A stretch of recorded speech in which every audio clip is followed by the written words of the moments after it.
Hey guys, it's Jonathan from Wrestling Talking Shop. Welcome back to the channel. Today we're going to talk about something I purchased off Facebook. The wrestling album. I picked this up, paid $20. I think that's about what it's worth. And I had the what is it? The one I had, Lindsay? You have a smaller one. A smaller version. It's like a 45. I thought this was worth $20 for nothing else to put on the wall. You know, not really. This is before my time, but this is a time when WWF was truly taking over, and Vince McMahon. You can see there's a whole cast of characters on here. Bring it a little closer, Lindsay. We'll show it to them. Right here, you got a very young Vince McMahon, Mean Gene Okerlund. You got Jesse the Body. Some of these guys, I know a lot of these. Some of these characters I really don't know. Macho Man, Miss Elizabeth, the Killer Bees back here, the Fink. I believe that is David Wolf. I'm not really 100% certain. I'm not, I think he was a boyfriend of Cyndi Lauper. Then you got Captain Lou Albano, Jimmy Hart, Mr. Fuji, the Junkyard Dog. Of course, I know who that is. And then that's Don Morocco there, Hillbilly Jim, and Ricky Steamboat. I'm not sure who this guy is. He must have been, that. Who knows who that guy is? I mean, I'm really not sure who it is. But we'll open it up, and then you can kind of take a look at it. Here's another shot. I believe that is, like I said, I believe that is David Wolf. He was instrumental in Cyndi Lauper's career, the whole rock and wrestling deal, and he was actually wanted to manage the Freebirds, or did manage the Freebirds, and that's a very young Jimmy Hart. Of course, he was always involved in WWF music. You could, he wrote a lot of the songs. I think he wrote Shawn Michaels' "Sexy Boy," and there's some. I've played it. I would play it on this video, but you can't do that for obvious reasons. But there's some pretty good songs on here. Let's go right through the songs here. What do we got here, Lindsay? This is it's upside down for me, so you'll have to read it. Don't go messing with Country Boy. Yeah, it's got it all on here. Country music, Cara Mia, Nikolai Volkov. No. Tutti Frutti, Mean Gene Okerlund. Land of a Thousand Dances, The Wrestlers. Grab Them Cakes, Junkyard Dog. That's actually a pretty good song. I mean, that's actually... Eat Your Heart Out, Rick Springfield. Real American. And that's of course that's Rick Jim Johnson who wrote that, or Rick Derringer, one or the other. But yeah, For Everybody, Rowdy Piper. Captain Lou's History of Music.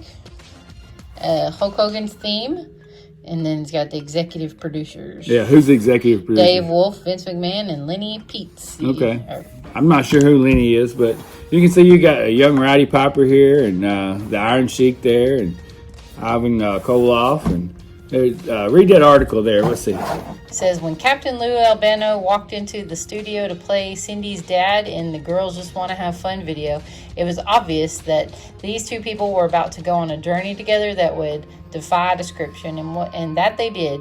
The ensuing arguments, fights, body slams, rock videos, MTV wants to settle the scores, and brawls to settle it all set up the emergence of the rock and wrestling connection. People like NRBQ, Dee Snider, Dick Clark, Little Richard, Peter Wolf, Tina Turner, and tons of others got behind Hulk Hogan in a brawl against Roddy Piper to defend the honor of Cyndi Lauper.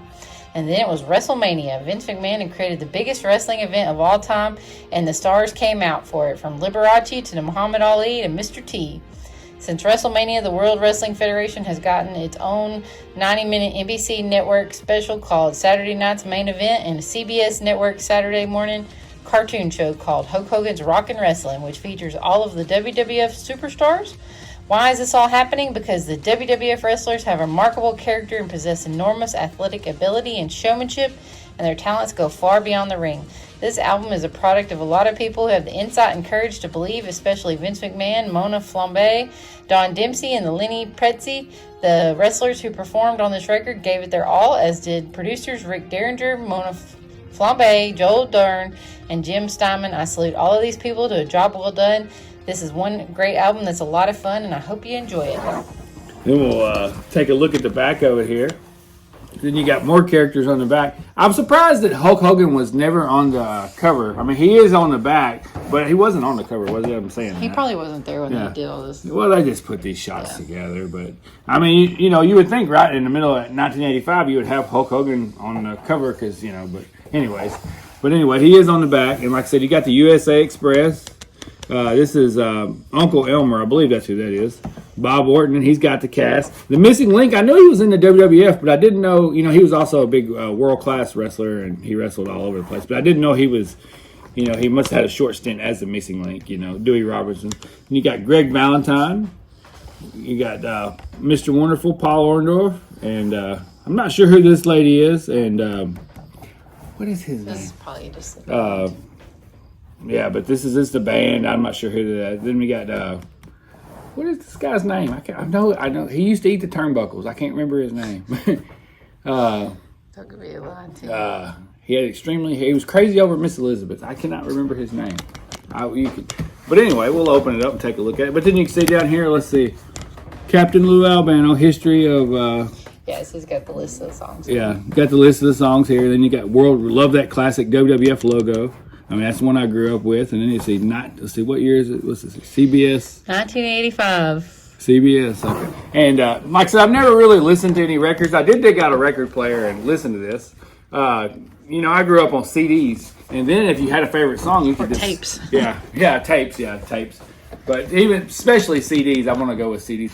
But you could say, hey, I want to listen to Grab Them Cakes, and you could just put number 3, Grab Them Cakes. But you had to, hunt it up. But you can see it's an epic record there, the wrestling album. That's side 2. Here's side 1.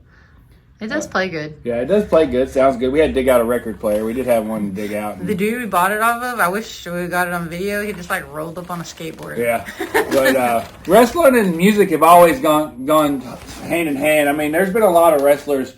I mean, they come out with another record. It's like Pile Driver, and it has Hulk Hogan on the cover of it. And he's wearing a hard hat. And then Jerry Lawler has an album out somewhere out there, and it's very valuable. I looked it up on eBay. I was going to try to purchase it and have to run up on, maybe I can run up on one of them on Facebook because it's very. And then Michael Hayes. I mean, I know there's others, but Michael Hayes has released Bad Street, Fantasia Band, but you can find it pretty reasonable. And then of course there's a David Von Erich album, and then there's a David Von Erich album out there. And a Chris Von Erich album, but you get talking heavy hitter purchases there, especially that Jerry Lawler one. That album's very valuable. If you own one of those, you got something. But here it is. We just wanted to show you what we picked up on Facebook. I mean, you can find these songs easily on YouTube or wherever it is you buy music. I don't even know where people buy music. Where do you buy an album at now? I know Walmart sells albums, yeah. But nobody's Spotify, Apple Music. Yeah, I don't really listen to music. I watch too much wrestling to have time to listen to music. But anyways, there you have it, guys. We do all things pro wrestling on the channel. Thanks for watching. Like and subscribe. Hit that notification bell. Give me a break, Jesse. Let me tell you this. It's Nikolai Volkov doing Karamia.